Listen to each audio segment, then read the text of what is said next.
गांव के बीचों बीच चौपाल पर भीड़ जमा थी। आसमान पर बादल मंडरा रहे थे और गांव वालों की आंखों में गुस्सा और डर दोनों था। उस भीड़ के बीचों बीच जमीन पर घुटनों के बल झुका हुआ था रेस्टार। गांव के लोग उसे गालियां दे रहे थे। रायस्तार की आंखों से आंसू बह रहे थे, पर उसने कोई जवाब नहीं दिया। वो सब सुनता रहा चुपचाप, जैसे वो जानता था कि वो दोषी है, लेकिन वो दोषी नहीं था। उसने तो बस सम्मान कमाने की कोशिश की थी। रेस्टार उसी गांव का हिस्सा था, लेकिन गांव वालों की नजर में सिर्फ एक बोझ। वो एक गरीब लड़का था, टूटी झोपड़ी में रहने वाला, खेतों में मजदूरी करने वाला। गांव के अमीर लोग उसे हमेशा नीचा दिखाते और हर किसी की जुबान पर एक ही बात होती, इसका होना ना होना बराबर है। पर रेस्टर के भीतर एक आग थी। वो चुप रहता, सहता रहता, पर रात को आसमान की ओर देखकर खुद से वादा करता, एक दिन मैं कुछ ऐसा करूंगा जिससे पूरा गांव मुझे याद रखेगा। गांव के पास ही फैला था एक विशाल समुद्र, और समुद्र के बीचों बीच था एक टापू। उस टापू पर था एक रहस्यमयी सिंहासन, जिसे गांव वाले वरदान की गद्दी कहते थे। कहते हैं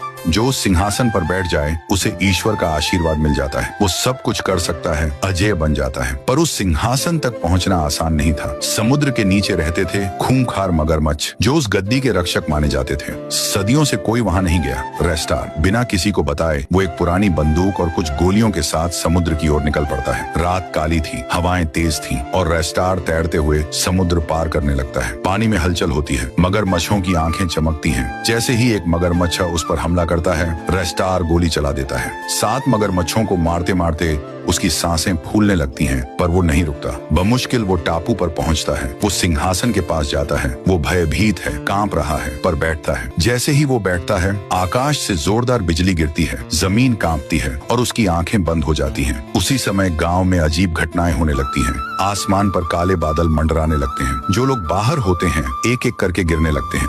गांव में अफरा तफरी मच जाती है। उधर टापू पर रेस्टार की आंखें खुलती हैं। वो खुद को समुद्र किनारे पाता है। उसके सामने खड़ा होता है एक भयानक राक्षस। उसके शरीर से धुआं निकल रहा है। रेस्टार घबरा जाता है। तू कौन है? राक्षस हंसता है। मैं विनाश हूँ, वही श्राप जो उस सिंहासन में कैद था, और तू मेरा रास्ता खोल लाया है। अब कोई नहीं बचेगा।